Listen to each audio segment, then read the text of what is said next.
All right, let's kick off hour number 2, as promised, by talking SU football, as we are pleased to be joined now by Gary Stokan, President and CEO of the Peach Bowl, and one of the men most responsible for putting Syracuse and Tennessee together for the Aflac kickoff game. Gary, thanks so much for coming on. We do appreciate the time. How you doing today? We're blessed. Doing great. 23 days out, putting 2 games on within 27 hours. So, it's a great time of the year. When did this come about, and how did it come about for Syracuse? Well, John Wildhack has been a good personal friend from his days at ESPN. We've negotiated contracts for the Chick-fil-A Peach Bowl. And when he got the job at Syracuse, we had talked about, possibly getting Syracuse in the game. Obviously, he wanted to build the brand of Syracuse football back. And looking at the Aflac kickoff game as a, real opportunity on a national stage to do that. So we started looking at schedules, and, he had an opening in 25, and we were able to get Tennessee on the other side. So we'll open up on noon on ABC, August 30th in Mercedes-Benz Stadium. And then 27 hours later, we'll do Virginia Tech, South Carolina on ESPN at 3 o'clock on Sunday. So 2 great games, ACC, SEC matchups to open up the season. You say great games. It sounds like when you sign this contract with John, SU wasn't exactly a powerhouse, and they're now coming off a 10-win season.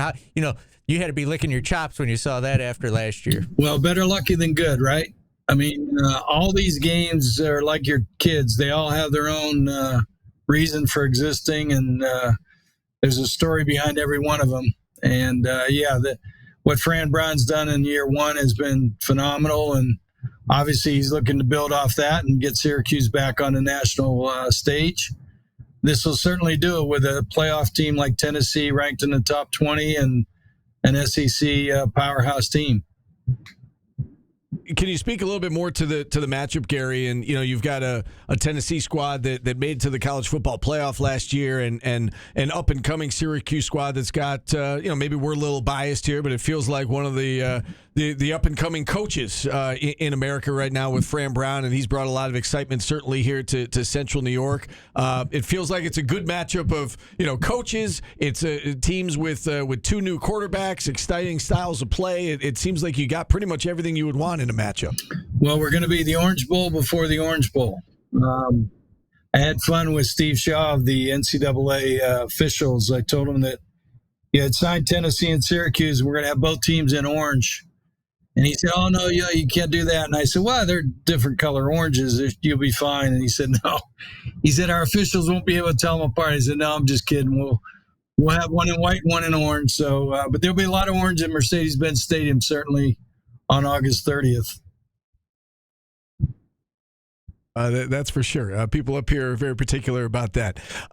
You mentioned that it's kind of like the unofficial, SEC, ACC challenge. We see this in college basketball every year, and you've got 2 matchups here to kick off the new season. With the expansion of the college football playoff, how important are these kind of interconference games in terms of developing a narrative and a reputation for these conferences? We know the SEC is good every year. I guess how important is it for the ACC in particular to have a good showing week 1 with these kinds of games to prove to the committee, hey, maybe our conference is deserving of multiple bids? Well, give credit to the ACC. They've really focused on football, growing their football brand, and went out and scheduled a lot of great games. Last year, I think they were 2-13 in matchups against ranked teams.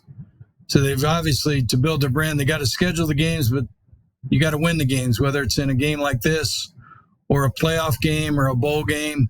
So it's important, obviously, to schedule these. And, the way I sell this is it's a win-win-win. It's a win for the fans, and that, John wanted a lot of tickets for the game for the Syracuse fans to be able to come to Atlanta, whether they're from Florida or Georgia or South Carolina, North Carolina, or up there in New York or Northeast and New Jersey, etc.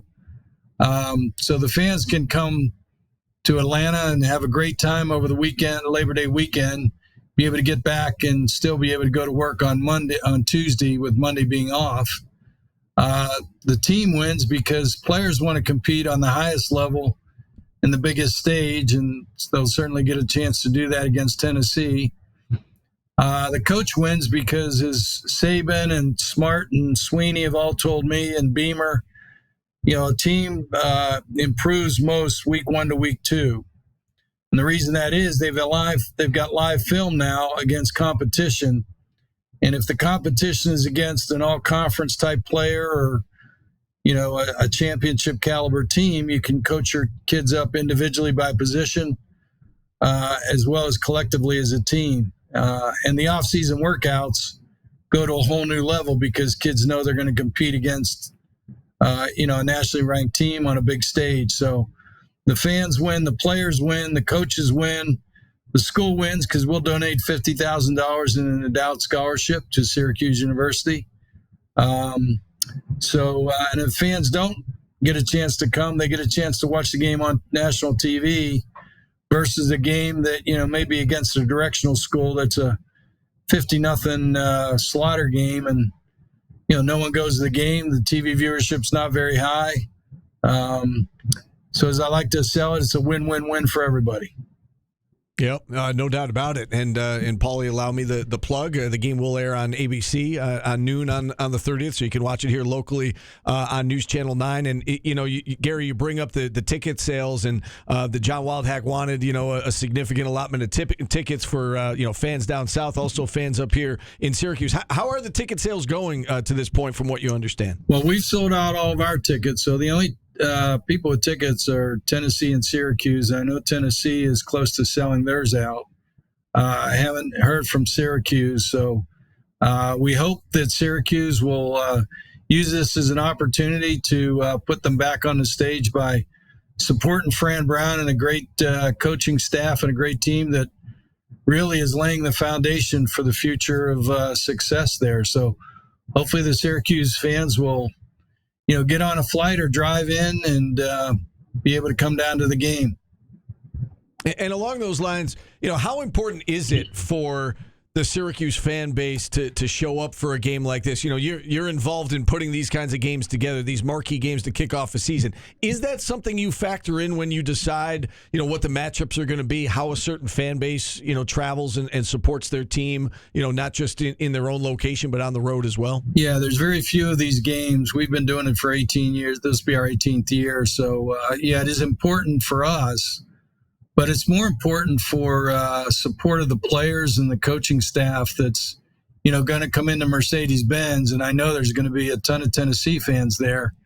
And not to have the Orangemen supported there would be a shame for Fran Brown, the coaching staff, and the players, number one. Number two, to your point, it is very important for bowl games who watch teams play, that when they schedule teams to play in their bowl games, a lot of the money that they make to make the payouts to the conferences for the bowl teams comes from the ticket sales. And so, if you're not selling tickets, a lot of bowl games are not going to look at favorably upon inviting you to their bowl game. So it's awfully important. But again, more importantly than anything is Syracuse to jump on the bandwagon of Fran Brown and what he's doing at Syracuse football and follow the team down here. Atlanta's a great place to be over Labor Day weekend. We got easy travel in here, whether you're driving or flying, with a lot of flights into Atlanta Hartsfield Airport. 3 interstates that intersect in the middle of downtown, so it's easy trip if you're coming 85, 75, or 20. And then you got a lot of hotel rooms with close proximity to great restaurants and bars. And then from an entertainment standpoint, we've got the College Football Hall of Fame here, which is a must-see, and the world's largest aquarium right next to each other in Centennial Olympic Park. And they're all within walking distance of Mercedes-Benz Stadium, which I think is the best stadium in the country. It's the lowest price concessions in the nation of all the NFL facilities, and it's great sight lines and a great experience. So, when you get 2 college teams in there, it gets very loud and it's a great atmosphere. So Syracuse fans would be missing out if they don't make the trip down here. And, you know, you can come in Friday, you can come in Saturday, morning. If you're driving, you can get home Saturday night or even Sunday, and you still got Monday off to get back to work on Tuesday. Yeah, it sounds like a great trip. I'll be down there. Paulie's going to be down there as well, and we are looking forward to it. We're looking forward to having a game to talk about between Syracuse and Tennessee. Should be a good one. Gary, thanks so much for the time. We really do appreciate it. Enjoy your weekend. We'll see you down in Atlanta in a few weeks. Sure. Thanks for having me. Appreciate your interest, and we'll look forward to hosting you when you get down here. All right. Gary Stokan, President and CEO of the Peach Bowl, Paulie. Here, he wants to sell tickets, obviously, but just hearing from like a neutral party about, Fran Brown dispelled a couple myths to us, like Syracuse can't get offensive linemen, the big recruits aren't going to come here, blah, blah, blah. He proved us wrong. There's another, and I hope it's a myth about Syracuse, is they don't travel. The Syracuse fan base doesn't travel, and it's cost them in bowl games before. Yeah. I've literally watched them looking to find a bowl game because nobody wanted them because of the fan base. But you got to go to these types of things. Yes. And if you want to be like the SEC, if the ACC wants to be like the SEC, they need to attend these games. They need to go to their bowl games. If you're playing Florida Atlantic in a bowl game, you got to go to it. Yeah. It all matters, especially this day and age with NIL, and I mean it matters. It matters too, and it also matters probably to Fran Brown, because if he's doing all this stuff and winning these games, and you guys aren't going, it will make the decision a little easier for him. If and when he has a decision to make, yes. All right. Well said, Paulie. Well said. 315-437-7644. Spatch and Louise in the chat asks if the game is televised. I don't know if he's being sarcastic or not, but yes, I will remind you, it is on News Channel 9. Hey, Steve, you can hear it on TK99, too. You conveniently left that out. So if you're not near your television, TK99 and ESPN AM 1200. You work there, too. Sure. You can handle the radio plugs. I'll handle the TV plugs. Maybe you could do both. Okay. Maybe you chew gum and walk at the same time. All right. Also, the aquarium is awesome. Is it? You've been? Oh, yeah. I go every time I'm down there. And secondly, I've been to the Hall of Fame, but not in, I went when it was in South Bend because it was like right across, Matt Park and I used to go. It's right across from our hotel there. Haven't been since it moved to Atlanta. All right.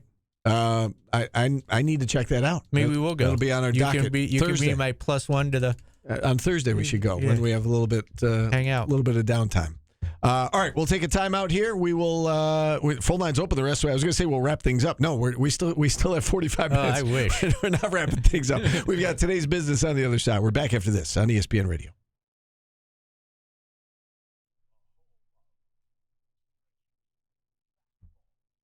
Why are you firmly against aquariums?